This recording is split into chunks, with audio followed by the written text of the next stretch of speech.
como é que é o gerenciamento de pacientes, na sua opinião, o gerenciamento de dor lombar no mundo, no que diz respeito a diagnóstico, cara? Você que recebe pacientes, você deve receber de dentro do Wilson Mello, de fora do Wilson Mello.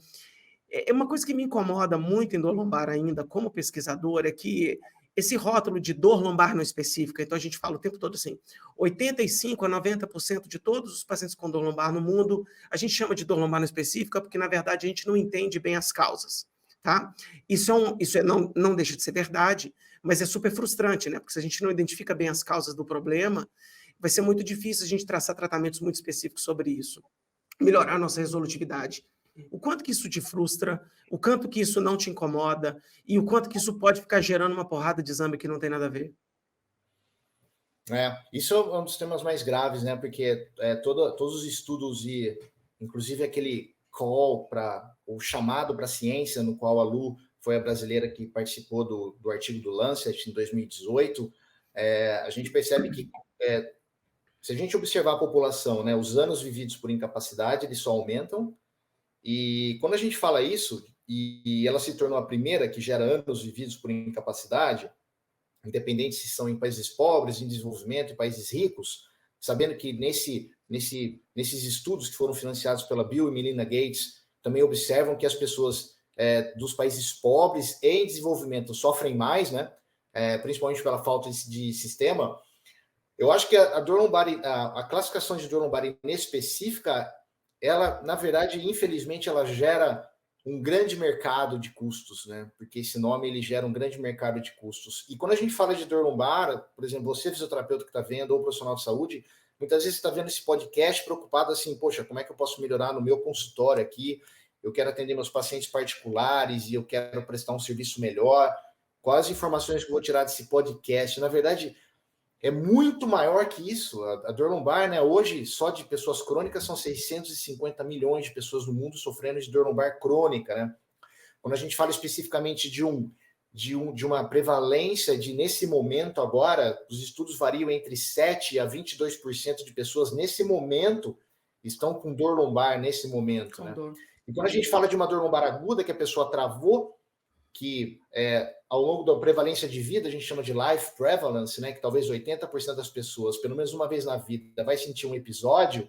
Quando você tem esse episódio e ela tem uma resolução natural, uma tendência de resolução natural em 4 a 6 semanas, mas 33% dessas pessoas vão ter de novo em um ano. Né? 33% dessas pessoas vão ter uma recorrência de novo em um ano. E em torno de 20%, após ter a primeira crise, vai continuar tendo sintomas depois de 90 dias.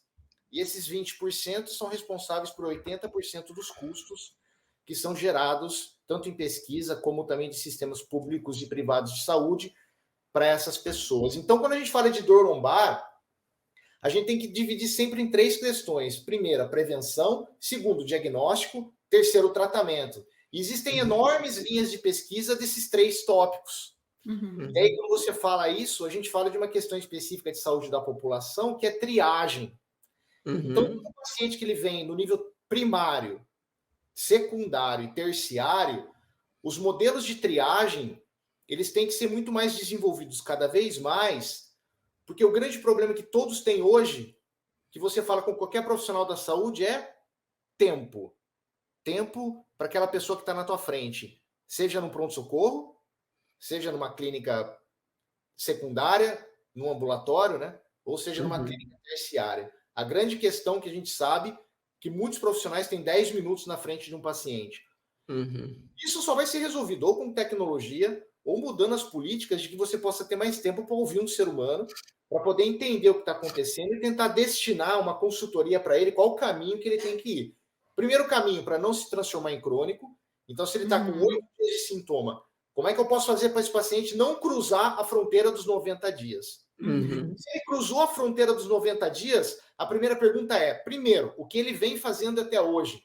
Não está descrito em nenhuma diretriz, em nenhum guideline, ele só está fazendo besteira, ele só está fazendo pseudociência, ele só está tendo orientações de crenças irracionais e ele não está entendendo o que está acontecendo com ele. Então, primeira coisa é colocar ele dentro de diretrizes.